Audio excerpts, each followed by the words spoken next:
আসসালামু আলাইকুম সুপ্রিয় এইচএসসি 2025 সালের পরীক্ষার্থী বন্ধুরা, কেমন আছো তোমরা? আশা করি আল্লাহর অশেষ রহমতে তোমরা সকলেই ভালো আছো। সো বন্ধুরা, আজকের এই ভিডিওতে আমি তোমাদের দেখাবো বাংলা প্রথম এবং বাংলা দ্বিতীয়র কিভাবে মার্কগুলো দেওয়া হয়। যেহেতু তোমাদের বাংলা দ্বিতীয়তে কিন্তু এমসিকিউ নাই, এই পাসটা কিভাবে দেওয়া হবে, বাংলা প্রথম পত্র কত পেলে পাস করবা এমসিকিউ এবং সিকিউ এবং বাংলা দ্বিতীয়তে কত পেলে পাস করবা, আজকের এই ভিডিওতে আমরা তোমাদেরকে প্র্যাকটিক্যালি দেখা দেবো। সো বন্ধুরা, ভিডিওটি শুরু করার আগে তোমাদের কাছে একটাই রিকোয়েস্ট থাকবে, এখনও যারা বেসিক স্কুল 24 ইউটিউব চ্যানেলটি সাবস্ক্রাইব করে নি, অবশ্যই চ্যানেলটি সাবস্ক্রাইব করে পাশে থাকা বেল বাটনটি বাজিয়ে রাখো, যাতে করে আমি কোনো হেল্পফুল ভিডিও আপলোড করার সাথেই সর্বপ্রথম তোমার কাছে চলে যাই। এছাড়াও তোমাদের পরীক্ষার সকল আপডেট, সকল বিষয় সাজেশন, জ্ঞানমূলক প্রশ্ন, এমসিকিউ সকল কিছু কিন্তু আমাদের এই চ্যানেলে একদম ফ্রিতে পেয়ে যাবো। আচ্ছা, আমরা জানি কিন্তু তোমাদের পরীক্ষা কিন্তু বাংলা প্রথম একটা হয়েছে এবং বাংলা দ্বিতীয় একটা হয়েছে। বাংলা প্রথমে কী কী, আমরা বাংলা প্রথমটা আগে দেখে নিই।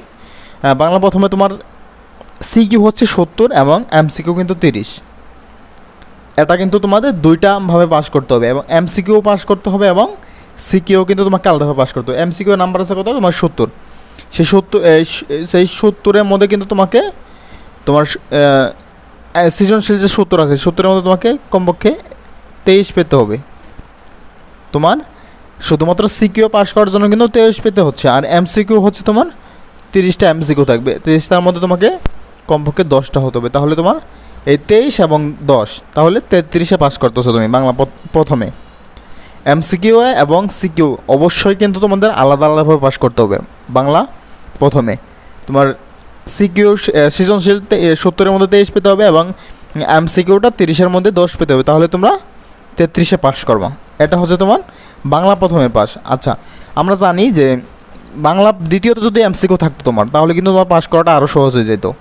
বাংলা প্রথমের এমসিকিউ এবং বাংলা দ্বিতীয়ের এমসিকিউ দুইটা মিলে পাস হতো, আর বাংলা প্রথমের সিকিউ এবং দ্বিতীয়র সিকিউ দুইটা মিলে পাস হতো। যেমন এসএসসি ক্ষেত্রে যেভাবে তোমরা পরীক্ষা দিয়েছো যে এমসিকিউ এবং সিকিউ, অর্থাৎ বাংলা প্রথম আর বাংলা দ্বিতীয় এমসিকিউ যোগ হবে, বাংলা দ্বিতীয় এবং বাংলা দ্বিতীয় সিকিউ যুক্ত হবে। এটা হচ্ছে তোমার এসএসসি লেভেলে ছিল, কিন্তু তোমাদের এইচএসসিতে কিন্তু এই নিয়মটা থাকছে না। অবশ্যই তোমাদের যেহেতু এইচএসসিতে তোমার শুধুমাত্র রচনামূলক থাকবে, বাংলা দ্বিতীয় রচনামূলক থাকবে শুধুমাত্র 100 নাম্বার, এই 100 নাম্বারের মধ্যেই তোমাকে 33 পেয়ে পাস করতে হবে, যেহেতু এমসিকিউ নেই।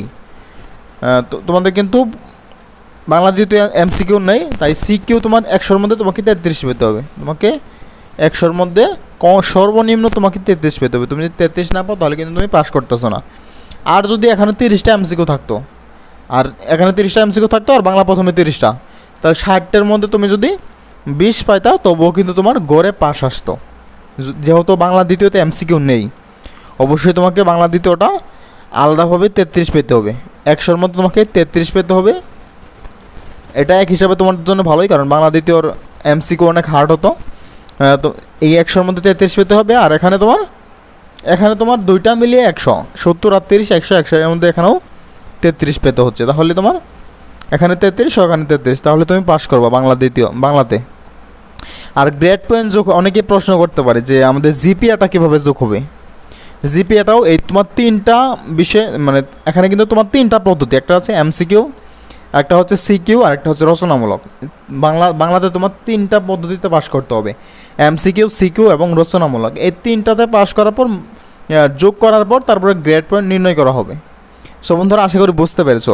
এটা কিন্তু যেই এসএসসি লেভেলের মতো না, এটা অবশ্যই তোমাকে 3টা, এসএসসিতে যেভাবে তোমার 2টাভাবে পাস করলে হবে, এমসিকিউ এবং সিকিউ দুইটা মিলিয়ে পাস দিতে হয়, কিন্তু এটাতে 3টা থাকতেছে। সো বন্ধুরা, আশা করি বুঝতে পেরেছো যে তোমাদের বাংলা প্রথমে কীভাবে পাস মার্ক দেওয়া হবে বা কীভাবে গণনা করা হবে। আশা করি বুঝতে পেরেছো। এখনও যদি কারো কোনো সমস্যা থাকে বা কোনো প্রশ্ন থাকে, অবশ্যই কমেন্ট করে জানাবা, আমরা তোমাদের কমেন্টে রিপ্লাই দেবো। আর দরকারি কোনো হেল্পফুল ভিডিও প্রয়োজন হলে বা যে কোনো বিষয় জানার থাকলে অবশ্যই কমেন্টে জানিয়ে দেবা।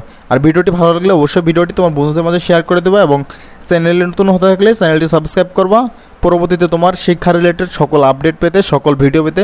ধন্যবাদ সবাইকে এতক্ষণ আমাদের সাথে থাকার জন্য। দেখা হবে পরবর্তী কোনো এক হেল্পফুল ভিডিওতে।